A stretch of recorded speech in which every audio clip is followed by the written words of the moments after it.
எல்லாருக்கும் வணக்கம். நான் உங்கள் பிரபஞ்ச தேவி தாரணி. இன்னைக்கு நம்ம பார்க்க போற வீடியோல இறை தூதர்கள் உருவாக்கிய அறிவியலை எப்படி களவாடி நமக்குள் திணித்தார்கள் அப்படின்ற தலைப்புல தான் வீடியோஸ் இருக்கிற கண்டென்ட்ஸ் நம்ம பார்க்க போறோம். இறை தூதர்கள்னா என்னதுப்பா? சித்தர்கள், மகான்கள், தேவர்கள், ரிஷிமார்கள் இந்த உலகத்துக்கு நல்லது சொல்ல வந்துட்டு போன இறை தூதர்கள் அந்த காலத்துல எழுதி வச்சிருக்கிற கான்செப்டை தான் இந்த காலத்து அறிவியலாளர்கள் அதுக்கப்புறம் வந்த அறிவியலாளர்கள் அதை திருடி, ஏன்னா யாருனாலையும் டெலஸ்கோப்ல போய் டைரக்டாலாம் எதையும் பார்க்க முடியாது. மில்கிவே கேலக்சி தாண்டியே அவங்களுடைய ஒளி வேகம் போகாது, ரிஃப்ளெக்ட் ஆகி திருப்பி மில்கிவே கேலக்சி முடிஞ்சோடனே அதுலேருந்து ரிஃப்ளெக்ட் ஆகி திருப்பி நம்மக்கிட்டே வந்துடும். அது வரைக்கும் இருக்கக்கூடியதான் பார்க்க முடியும் அறிவியலுடைய வளர்ச்சியினால அந்த காலத்துலேருந்தே. அப்போ அதுக்கு தாண்டி இருக்கிறது இந்த ராசி, இதுலலாம் இந்த ராசி ஜோதிடம் இதெல்லாம் அந்த காலத்தில் எழுதி வச்சுட்டு போன சித்தர்கள் தமிழ்நாட்டில் கொடுத்த, இந்தியான்னு கூட வச்சுக்கலாமா, இந்தியாவில் கொடுத்த அந்த பொக்கிஷத்தை தான் அவங்க அடுத்த படையெடுப்புகள் வரும்போது எல்லாரும் படையெடுத்து வந்தாங்க. அவங்க திருடி அதெல்லாம் அறிவியல்னு சொல்லி நம்மகிட்ட இருந்தே திருடி அறிவியலாக மாற்றி நம்மகிட்டே திருப்பி கொண்டு வந்து திணிச்சாங்க. அந்த நடந்துச்சு. அதை பற்றின கதையெல்லாம் இந்த வீடியோவில் நம்ம பார்க்கலாம். பிரபஞ்சம் படைத்த வரலாறுலேருந்து எல்லாமே மாற்றி மாற்றி நம்ம கிட்ட இருந்து அண்ட பேரண்டங்கள்னு சித்தர்கள் சொல்லி வச்சதெல்லாம் இவங்க ஸ்பைரல் கேலக்சி, எலிப்டிக்கல் கேலக்சி இதெல்லாம் அவங்களால டெலஸ்கோப்பில் இப்பயும் கண்டுபிடிச்சிருக்க டெலஸ்கோப்பால் பார்க்க முடியாது அப்படின்ற விஷயத்த தெளிவாக உங்களுக்கு புரிய வைக்கிறதுக்காக இந்த ஒரு வீடியோ போட்டிருக்கிறேன். அதுக்கடுத்த வீடியோவில் ஆத்மாக்கள், ஜீவாத்மாக்கள் வெளிப்பாடுன்னு சொல்லி வீடியோ போட்டிருந்தேன், தோன்றிய வரலாறு. அதுக்கப்புறம் அந்த ஆத்மாக்கள்லாம் போய் எப்படி வாழ போகிறாங்க, இந்த தேர்ட் டைமென்ஷனில் இருக்கக்கூடிய உலகத்தில் எப்படி வாழ போகிறாங்கன்றத, நம்ம பூமியில் எப்படி வாழ போகிறாங்கன்றத அடுத்த வீடியோவில் சொல்கிறேன். இதில் நல்ல அறிவியல் எந்தெந்த விஷயங்கள்லாம் உண்மைகளை எதிர்த்து போலியான விஷயங்களை திணிச்சிச்சு அப்படின்றத இந்த வீடியோவில் தெரிஞ்சுக்கோங்க, பாருங்கள். இதுக்கு முன்னாடி வரைக்கும் அன்பே சிவம் அப்படின்ற தலைப்பில் 3 வீடியோ பார்த்துருந்தோம். ஃபஸ்ட்டு நம்ம பிரபஞ்ச படைத்த வரலாறு பார்த்தோம். அதுக்கு அடுத்து நம்ம என்ன பார்த்தோம்? பரமாத்மா வெளிப்பாடு. பரமாத்மான்றதே இறைவன்கிட்டருந்து உருவான ஒரு விஷயம்தான், அதுவே எண்டு கிடையாது. அதையும் தாண்டி பரமாத்மாவே கடந்த ஒரு எண்டு இருக்குது அப்படின்னு சொல்லி அந்த வீடியோவில் நம்ம கிளியராக பார்த்துருந்தோம். அடுத்து நம்ம என்ன இதெல்லாம் இறைவன் எனக்கு கொடுத்த சிலபஸ் அப்படின்னு சொல்லி வச்சுக்கோங்க. இது உங்களுக்கு பிடிச்சா நீங்கள் ஏற்றுக்கலாம், இதிலிருந்து உங்கள் வாழ்க்கையில் நல்ல பாதை கிடைக்கும், இதெல்லாம் நீங்கள் இந்த வீடியோஸ்லாம் கேட்டு முடிக்கிறது மூலியமா அப்படின்னு சொல்லி இறைவன் நினச்சனால எனக்கு அதை கொடுத்தாங்க. இதெல்லாம் தான் உண்மையான விஷயங்கள். இதை போய் அப்போ நான் உண்மையானதுன்னா இது மட்டும் தானா? இப்போ நான் வீடியோஸில் போட்டுக்கிட்டு இருக்கேன்ல, இவ்வளோதானா? முடிஞ்சிருச்சா? பிரபஞ்சமே இதுக்குள்ளே அடங்கிருச்சான்னா கிடையாது. இது உங்களுக்கு சொல்கிறதுக்காக, இப்போ இருக்கிற காலகட்ட சூழ்நிலைக்கு உங்களுக்கு புரிகிற மாதிரி சொல்கிறதுக்காக இறைவன் எனக்கு கொடுத்த விஷயங்கள், அவ்வளோதான். நீங்கள் போய் தேடி பார்த்தீங்கன்னா உங்களுக்கு அது வேறு மாதிரி தெரியலாம். இதை தாண்டி நான் சொல்கிறத தாண்டி இன்னும் நிறைய விஷயங்கள் இருக்கலாம். ஆனாலுமே ஓரளவுக்கு கவர் பண்ணணும், சரியானதை கவர் பண்ணணும். இப்போ சில பேர் அறிவு தான் இறைவன் அந்த மாதிரிலாம் சொல்லிட்டு இருக்கிறாங்கல்ல. அப்போ உண்மையானது முதல்ல எது? அன்பு தான் இறைவன்கிட்டருந்து முதல்ல உருவானது அன்பு தான். அன்புலேருந்து தான் அறிவு உருவாச்சு. அன்புனா எது? நமக்கு ஒரு உணர்ச்சி ஏற்படுது, அந்த உணர்ச்சி என்னன்னு சிந்திக்கிற கேள்வி எழுந்தனால அங்கேருந்து உருவானது தான் அறிவு. அப்போ அறிவையும் தாண்டி அன்புன்னு ஒன்று இருக்குது. இதெல்லாம் நம்ம பார்த்துருந்தோம். அப்போ ரியலான விஷயங்களை இனிமேலாவது எடுத்து சொல்லணும் அப்படின்றதுக்காக எனக்கு சில சிலபஸ் கடவுள் கொடுத்தது. அதை நான் உங்களுக்கு இத்தனை நாளாக வீடியோஸாக போட்டுட்ருக்கிறேன். ஆனால் இதையும் தாண்டி பல விஷயங்கள் இருக்குது அப்படின்றத நானே உங்களுக்கு சொல்கிறேன். நான் சொல்லிட்டேன் அதோடு முடிஞ்சு, அதுக்கு மேலே எதுவும் இல்லை அப்படின்னு சொல்லி நீங்கள் நினச்சிக்க வேண்டாம், சரிங்களா? நீங்கள் உங்களுடைய கற்பனைக்கு இறைவன்கிட்ட நீங்கள் கேட்டு உங்களுக்கு என்ன இறைவன் சொல்கிறாங்க, எனக்கு சொன்னதை விட இன்னும் பயங்கரமாக கூட சொல்லுவாங்க, இன்னும் நிறைய விஷயங்கள் சொல்லுவாங்க. இப்போ நான் எந்த ஆட்டம் ஸ்டார்டிங்கில் இருந்தது ஹைட்ரஜன், அடுத்து ஹீலியம், அது மட்டும் தான் சொன்னேன். அதுக்கடுத்தெல்லாம் என்னென்ன ஆட்டம், அதுக்கு அடுத்த 3வது ஆட்டமாக எது உருவாச்சு அப்படின்றதெல்லாம் நான் சொல்லவே இல்லை. அதுக்கடுத்து டைரெக்டாக 7 கேலக்சிக்குரிய ஆட்டம்ஸ் உருவாச்சு, அப்படி 7 கலர் உருவாச்சு அப்படின்றதுக்கு அடுத்து நான் போயிட்டேன். ஏன் நான் சொல்லலைன்னா அதில் பல குளறுபடிகள் இந்த உலகத்தில் நம்ம கண்டுபிடிச்சி வச்சுருக்கிற எலமெண்ட்லேயே நம்ம பேசிகிட்டு இருக்கிறோம். ஆனால் அங்கே முதல்ல இங்கே இருக்கிறதே பிரபஞ்சம் முழுக்க இருக்குதுன்னு நம்ம சொல்லிட்டு இருக்கிறோம். அண்டத்தில் இருக்கிறது பிண்டத்தில் இருக்குதுன்றதெல்லாம் ஓகே தான். ஆனால் இந்த அப்போ எவ்வளோ இங்கே இருக்கிற ஆட்டம்ஸ் மட்டும்தான் பிரபஞ்சம் முழுக்க இருக்கும்னு நினைக்கக்கூடாது. அது அந்த காலத்தில் அவங்க அப்படி எல்லாருக்கும் புரிஞ்சுக்கணுன்றதுக்காக அப்படி சொல்லி வச்சாங்க. சரிங்களா? இந்த இந்த டைமென்ஷன் இப்போ நீங்கள் வாழ்ந்துட்டு இருக்க பூமி இருக்கிற அந்த கேலக்சியோடைய டைமென்ஷனை நீங்கள் தாண்டி பார்த்தீங்கன்னா அங்கே இதை விட புது புது ஆட்டம்ஸ்லாம் இருக்கும். உங்களுக்கே நீங்கள் கண்டே பிடிக்காத ஆட்டம்ஸ்லாம் அங்கே இருக்கும்.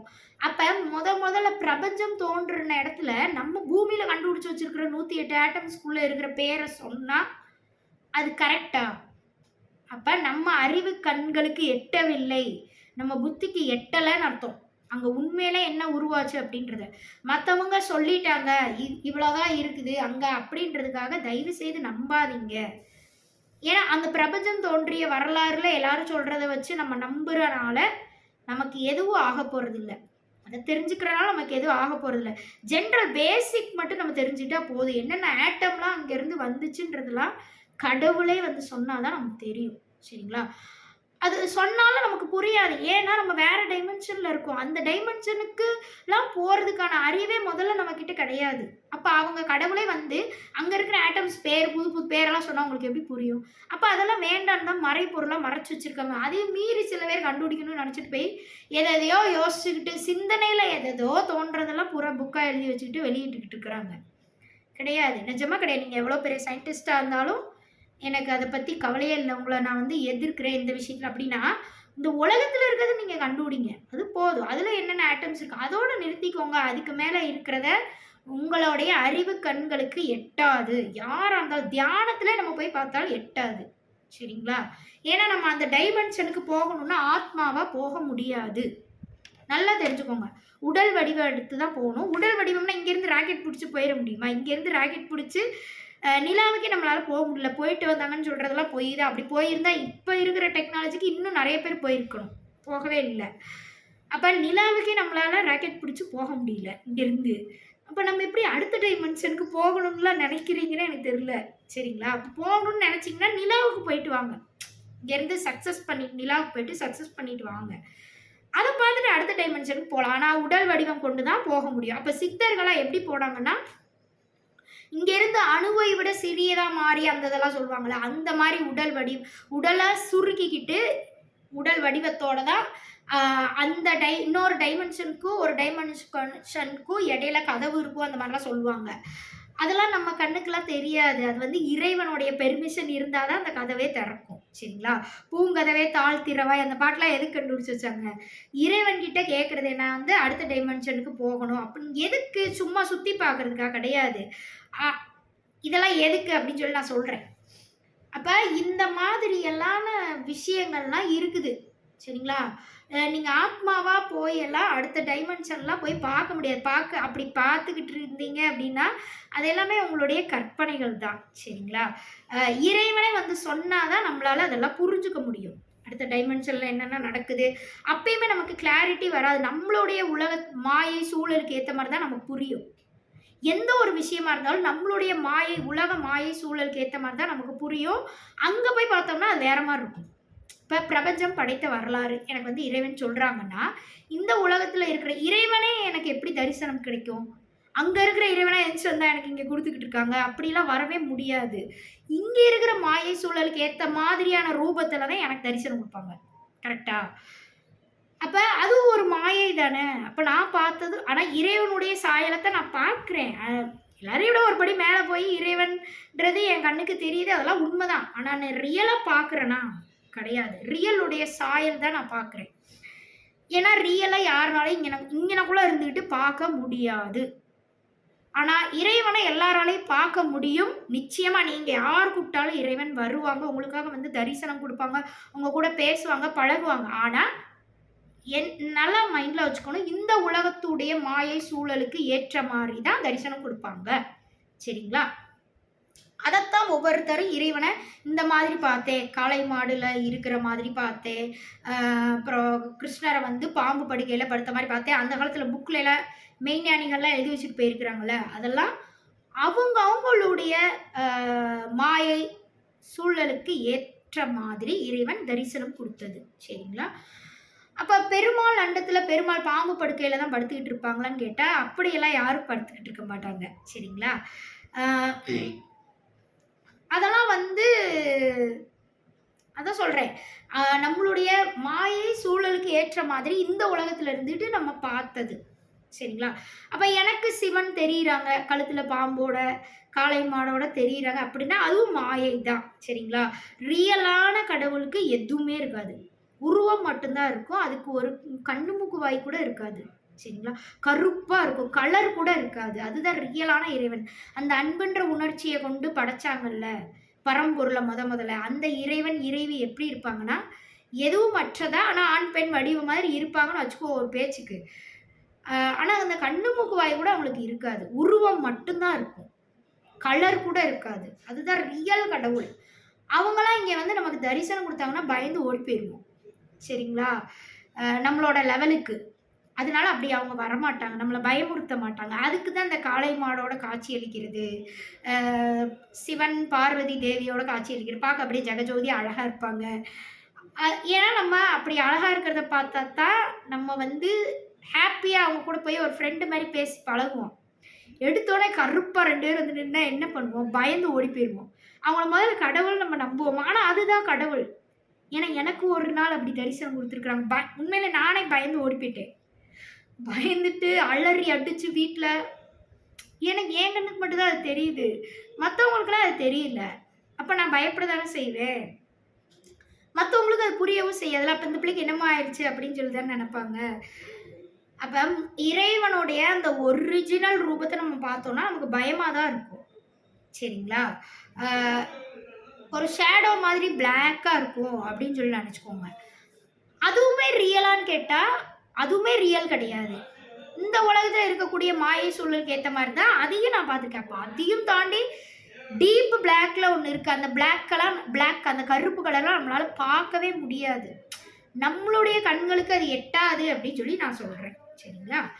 அப்போ நமக்கு தெரிகிறது, நமக்கு இந்த பிரபஞ்சம் உருவான கதைகள் இது எல்லாமே நம்மளுடைய மாயை சூழலுக்கு ஏற்ற மாதிரி தான் நம்ம கற்றுக்குறோம். இறைவன்கிட்ட இருந்தே கற்றுக்கிட்டாலும் நம்ம அப்படி தான் கற்றுக்குறோம் அப்படின்றத முதல்ல புரிஞ்சுக்கணும்.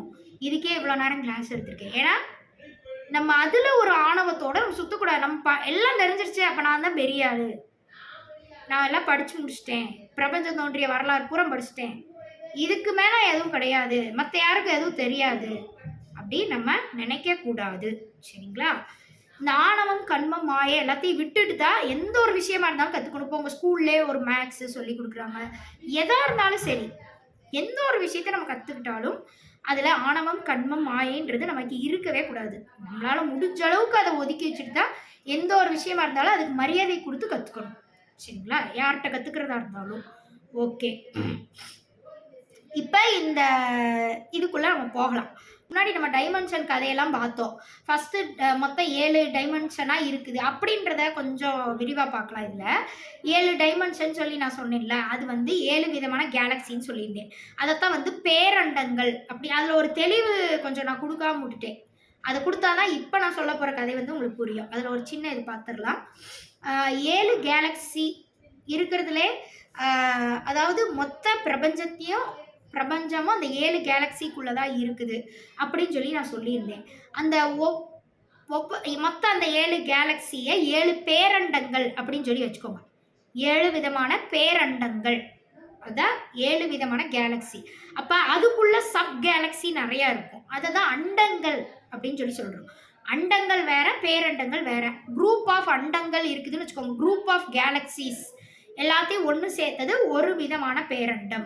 இன்னொரு குரூப் ஆஃப் கேலக்சி ஒரு விதமான பேரண்டம். இப்போ red colour galaxy, red colour பேரண்ட கேலக்சி, சிவசக்தி பேரண்டம் அப்படின்னு சொல்லி வச்சுக்கோங்க. அதோடைய அந்த சிவசக்தி கேலக்சிக்குள்ள குரூப் ஆஃப் நிறைய அண்டங்கள் இருக்கும், நிறைய கேலக்சிஸ் அதில் இருக்கும். சரிங்களா? ஒவ்வொரு கேலக்சிலையும் கோடானு கோடிக்கணக்கான சூரியன்கள் இருக்கும். அப்போ பிரபஞ்சம்ன்றது எவ்வளோ பெருசு, அதை நம்ம கணக்கில் அடக்கவே முடியாது. சரிங்களா?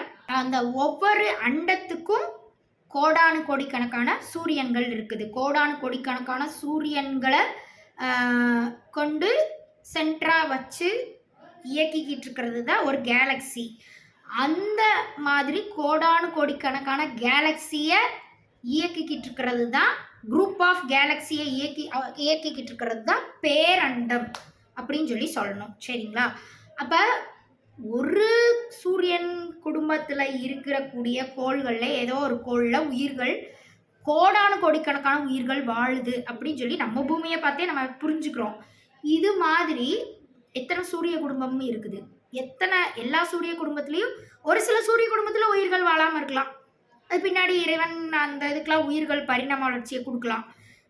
ஆனால் நிறைய சூரிய குடும்பத்தில் உயிர்கள் வாழுது. அது மாதிரி அதை கண்ட்ரோல்டாக வச்சு இயக்கக்கூடிய பெரிய பேரண்ட கேலக்சியில் உயிர்கள் வாழ்வாங்க. கேலக்சியுடைய சென்டரில் இருக்கக்கூடிய சூரியன் குடும்பத்தில் இருக்கிறவங்க உயிர்கள் வாழ்வாங்க. இந்த மாதிரி இந்த பிரபஞ்சம்ன்றது கணக்கே எடுக்க முடியாதது. சரிங்களா? அதை போட்டு ஒரு இதுக்குள்ளே போட்டு நம்ம சுருக்கக்கூடாது. இதெல்லாம் அந்த காலத்தில் அந்த 7 பேரண்டங்கள்ன்றதெல்லாம் சித்தர்கள் சொல்லி வச்சுட்டு போனது. அதைத்தான் எடுத்து இப்போ நான் சொல்லிக்கிட்டு இருக்கிறேன். நானாக புதுசாக ஒரு கதையை கண்டுபிடிச்சிட்டு வரல. ஆனால் அதெல்லாம் நம்ம இப்போ தட்டி கழிச்சிட்டோம். இதெல்லாம் பொய்யே அப்படின்ற மாதிரி சயின்ஸ் எதை கண்டுபிடிச்சிச்சு? சயின்ஸ் இந்த உலகத்தில் இருக்கிறது கண்டுபிடிச்சதெல்லாம் ஓகே தான். இந்த சூரிய குடும்பம் வரைக்கும் கண்டுபிடிச்சதெல்லாம் ஓகே தான். இந்த சயின்ஸில் இருக்கக்கூடிய டெலஸ்கோப்பு,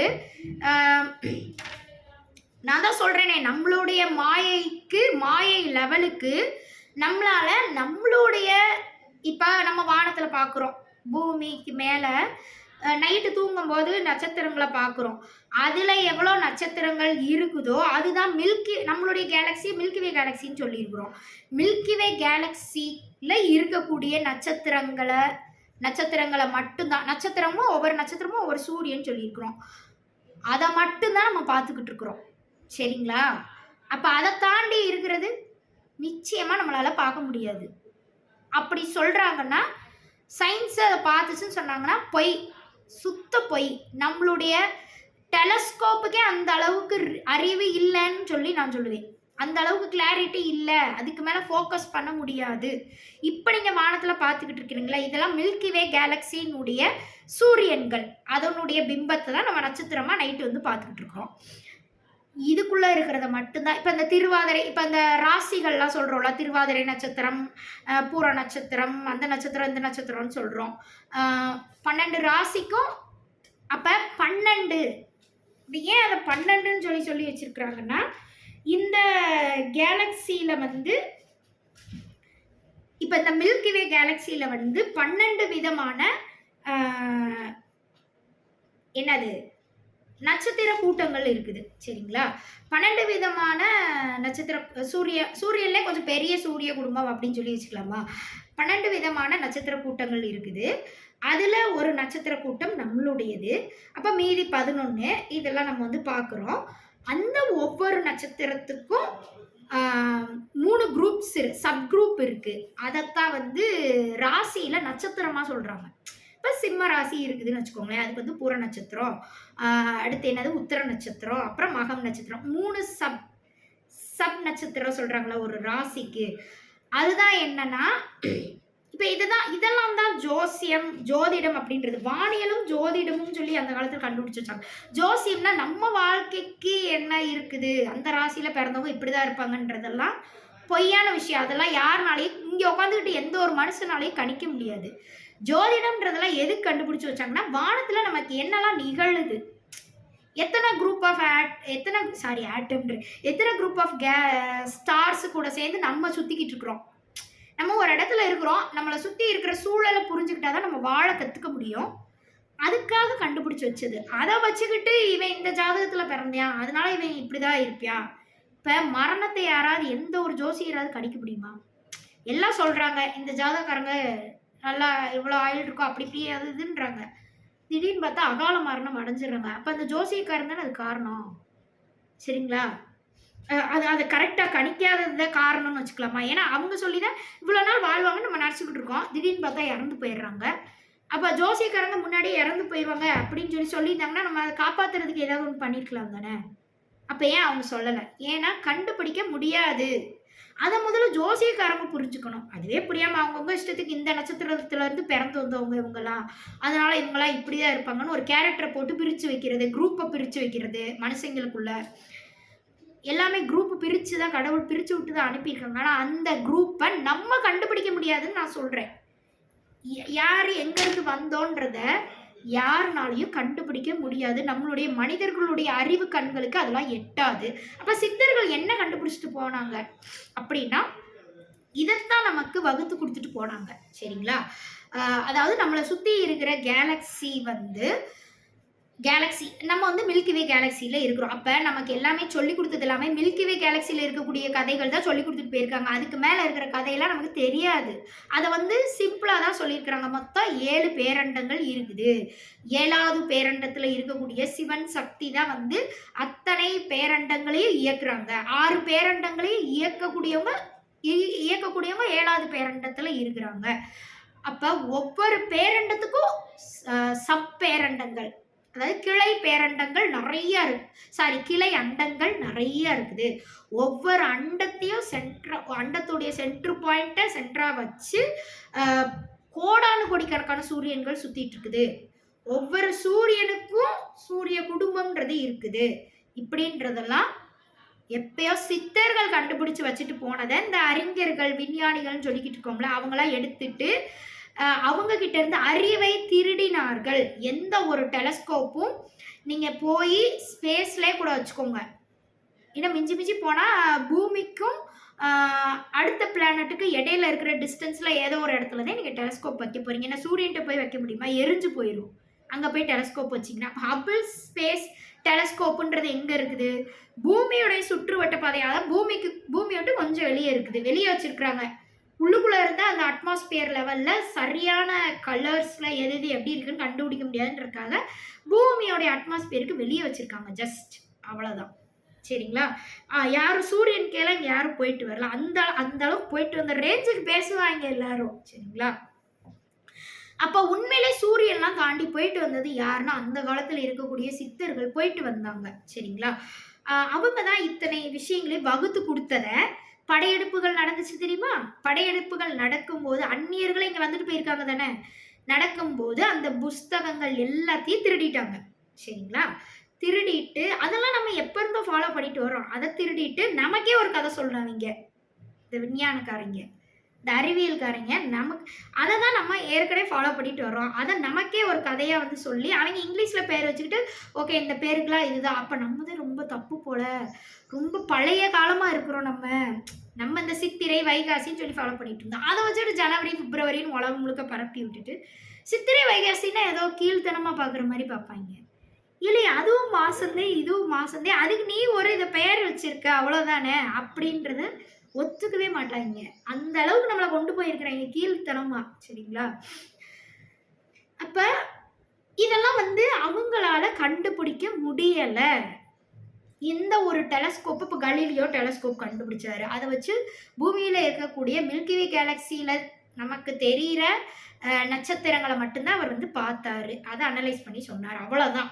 இவங்களால சயின்ஸால டெலஸ்கோப் வச்சு இப்போ வெளியே ஹபிள் ஸ்பேஸ் டெலஸ்கோப் வச்சுருக்காங்கன்னு நான் சொல்கிறேங்களே, அது வந்து நம்மளுடைய மில்கிவே கேலக்சியில் இருக்கக்கூடிய நட்சத்திரங்களை மட்டும்தான், அதில் இருக்கிற சூரிய குடும்பங்கள் பிளானட்ஸ் இதை மட்டும்தான் அவங்களால பார்க்க முடியும். புரிஞ்சிருச்சா நான் என்ன சொல்ல வரேன் அப்படின்னு? அப்போ ஒரு பிளாக் ஹோலை கூட யாருனாலையும் பார்க்க முடியாது. அது எல்லாமே கற்பனை தான். பிளாக் ஹோலை ஃபோட்டோ எடுத்துட்டோன்னு சொல்கிறது பொய். பிளாக் ஹோலில் ஒரு லைட்டு போயிட்டு திருப்பி ரிஃப்ளெக்ட் ஆகி வராது. அப்போ எப்படி நீங்கள் ஃபோட்டோ எடுக்க முடியும்? ஃபோட்டோ எடுத்தால் அதை எப்படி எல்லோரும் பார்க்க முடியும்? பார்க்க முடியாது. பிளாக் ஹோலை பார்க்கவே முடியாதுங்க. அதுக்கு உடனே நடுவில் வந்து எல்லோ கலர் இருந்துச்சான், சுற்றி பிளாக்காக இருந்துச்சான். இது எப்போ 2018 மார்ச்சில் இந்த போஸ்ட் வந்து ரிலீஸ் பண்ணாங்க நாசாலேருந்து. பூரா பொய். அவங்க வந்து ரொம்ப இந்த சயின்டிஸ்ட்லாம் நம்மளை வந்து ஏமாத்துறாங்க. அவங்க கண்டுபிடிக்கிறதா எல்லாம் அப்படின்னு சொல்லிட்டு. இவ்வளோ ஆணவங்கள் இருக்கக்கூடாது. ஏமாற்றணும், மக்களை வந்து ஏமாற்றி ஒரு விஷயத்தை உருவாக்கணும்னு நினைக்கிறது பயங்கரமான பாவம். அந்த பாவத்துக்கான தண்டனையை இறைவன் நிச்சயமாக கொடுப்பாங்க. சரிங்களா? அப்படி பண்ணக்கூடாது. ஓகேங்களா? பிளாக் ஹோலை யாருனாலையும் பார்க்க முடியாது. நல்லா தெளிவாக தெரிஞ்சுக்கணும். சூரியன் அழிஞ்சு போனால் அது வந்து பிளாக் ஹோல் ஆகும். இதெல்லாம் ஓகே தான். அங்கே போனால் லைட்டு போனால் திருப்பி ரிஃப்ளெக்ட் ஆகியே வராது. அதைத்தான் நாங்கள் தியரியில் படிச்சுக்கிறோம். குவாண்டம் இப்போ நாங்களாம் படிக்காமே வந்துட்டோமா சயின்ஸ். அப்போ சயின்ஸை நாங்கள் உட்காந்து முட்டி எம்எஸ்சி ஃபிசிக்ஸ் வரைக்கும் படிச்சுட்டு வர்றோம். அதிலே கிளியராக கொடுத்துருக்குறாங்க அந்த காலத்தில் இருக்கக்கூடிய. அப்போ அந்த காலத்து சயின்டிஸ்ட்லாம் உண்மைதான். இங்கே இருந்து இருக்கிற சித்தர்களுடைய புத்தகத்தை படிச்சுட்டு போய் அதை எல்லாருக்கும் எடுத்து சொல்லி அந்த காலத்தில் அவங்களுடைய லாங்குவேஜுக்கு ஏற்ற மாதிரி அதுக்கு பேர்லாம் வச்சு எல்லாருக்கும் சொல்லி கொடுத்துருக்குறாங்க. அப்போ அதில் இருக்கிறதுலாம் உண்மைதான். அதுக்கப்புறம் வந்தாங்க தெரியுமா திமிர் எடுத்தவங்க, அவங்க வந்து அதை வேற மாதிரி மாற்றி விட்டாங்க. அதனால இப்போ நடந்த குளறுபடி சரிங்களா. அந்த காலத்தில் பிளாக் ஹோலுக்கு தியரி கொடுத்துருக்குறாங்க. குவாண்டம் மெக்கானிக்ஸோட ஃபஸ்ட்டு பேஜ்லேயே அதுதான் இருக்கும். பிளாக் ஹோலை வச்சு தான் குவாண்டம் மெக்கானிக்ஸே ஸ்டார்ட் ஆகும் சரிங்களா. அதில் என்ன சொல்லியிருப்பாங்க அப்படின்னா, ஒரு லைட்டு பிளாக் ஹோலுன்றது கண்ணில் யாருமே பார்க்கலன்னு ஃபர்ஸ்ட் லைன்லேயே கொடுத்துருப்பாங்க. கண்ணில் இது வரைக்கும் யாரும் பார்க்கல, அது ஒரு கற்பனை தியரி. இப்போ சூரியன் எரிஞ்சுக்கிட்டு இருக்கு, அதை வந்து ஒரு ரிசர்ச்சாக எடுத்து எரிஞ்சுக்கிட்டு இருக்கிறத ஒரு சின்ன ரிசர்ச்சாக எடுத்து நம்ம பூமியில் அந்த காலத்து சயின்டிஸ்ட் பண்ணியிருக்கிறாங்க. அப்போ இந்த சூரியன் எரிஞ்சு முடிச்சிருச்சு. இப்போ ஒரு நெருப்பு எரியுது பூமிக்குள்ளே, எரிஞ்சு கருகிடுச்சுன்னா அது வந்து கருப்பாகிற சாம்பல் ஆகிற மாதிரி நம்ம கண்ணுக்கு தெரியுது. அது மாதிரி ஒரு சூரியன் எரிஞ்சு முடிச்சிருச்சுன்னா அது கருப்பாயிடும். அப்போ அது அதோட அதை சுற்றி இருக்கிற பிளானட்டும் சேர்ந்து அழிஞ்சு போயிடும். இதெல்லாம் வந்து ஒரு தியரிட்டிக்கல் எக்ஸ்பிரிமெண்ட்டாக தான் எல்லாரும் செஞ்சு பார்த்துருக்குறாங்க. அதை வந்து ஒரு பேப்பராக பப்ளிஷ் பண்ணி அந்த காலத்தில் அதுக்கெல்லாம் நோபல் ப்ரைஸ்லாம் வாங்கியிருக்கிறாங்க சரிங்களா. அப்போ இதை வந்து பார்க்கலை அப்படின்னு சொல்லி அவங்களே தெளிவாக புக்கில் கொடுத்துருப்பாங்க. அதுக்கப்புறம் பூரா நான் பிளாக் ஹோலை பார்த்தேன் அப்படி இப்படி அவங்களெல்லாம் என்ன சொல்கிறதுன்னு சொல்லிட்டு எனக்கு தெரியல. இந்த காலத்தில் சயின்டிஸ்ட்டுன்ற பேரில் ஒரு நல்ல மனசுள்ள ஆத்மார்த்தமான சயின்டிஸ்ட்டு இந்த உலகத்தில் இப்போ கிடையவே கிடையாது. யாருலேருந்து சொல்ல தெரியுமா? ஐன்ஸ்டீன்லேருந்தே கிடையாது. அவங்க ஆத்மார்த்தமான சயின்டிஸ்டாக இருந்தால் அணுகுண்டு கண்டுபிடிக்கிறது ஃபார்முலா சொல்லியிருக்க மாட்டாங்க. அதை கண்டுபிடிச்சா அதை வெடித்து உலகமே நாசமாக போகும்னு அவர் தெரியாதுன்னு சொல்லி ஒரு பேப்பர் பப்ளிஷ் பண்ணியிருப்பார். இதெல்லாம் எனக்கு தெரியாது, இந்த ஃபார்முலாவை கொடுத்த இந்த அமெரிக்காக்காரவங்க அணுகுண்டு வெடித்து போர் நடத்துவாங்க, ஜப்பானே நாசம் பண்ணுவாங்கன்னு எனக்கு தெரியாமல் நான் வந்து கண்டுபிடிச்சிட்டே அப்போ சுத்த போய் எல்லாம் காசை கொடுத்து கரெக்ட் பண்ணி தெரிஞ்சுதான் அந்த ஃபார்முலா கண்டுபிடிக்க சொல்லியிருக்கிறாங்க. அப்போ அதுக்கு முன்னாடி வந்தவங்க சொன்னது இந்த பிளாக் ஹோல் தியரிலாம் ஐன்ஸ்டீன்லாம் அவனு கண்டுபிடிச்சிட்டு வரல, அதுக்கு முன்னாடி இருந்தவங்க சரிங்களா. அது பேரு கூட நான் மறந்துட்டேன், ஏன்னா நான் அப்போ படித்தது. அப்போ அதுலேயே புக்கில் தெளிவாக கொடுத்துருப்பாங்க. மறுபடியும் நான் உங்களுக்கு சொல்கிறேன், பிளாக் ஹோலை யாரும் பார்க்கல. இந்த மாதிரி இருந்தால் ஒரு சூரியன் எரிஞ்சு முடிஞ்சால் இப்படி இருக்கும் அப்படின்றத தியரிட்டிக்கல் எக்ஸ்பெரிமெண்ட் செஞ்சு பார்த்து சூரியனை எடுத்து அவங்க செய்ய முடியுமா? முடியாது இல்லை. செஞ்சு பார்த்து அது மாதிரி ஒரு மாடல் வச்சு செஞ்சு பார்த்து சும்மா ஒரு தீயை எரிஞ்சு விட்டு செஞ்சு பார்த்து அந்த மாதிரி வச்சுக்கலாமா? கண்டுபிடிச்சி சொல்லி சரி அதில் என்ன சொல்லியிருக்கிறாங்கன்னா தெளிவாக இருக்கும். ஒரு லைட்டோ சவுண்டோ எதாக இருந்தாலும் எந்த ஒரு விஷயமா இருந்தாலும் பிளாக் ஹோலுக்குள்ளே போயிடுச்சுன்னா திருப்பி வராது.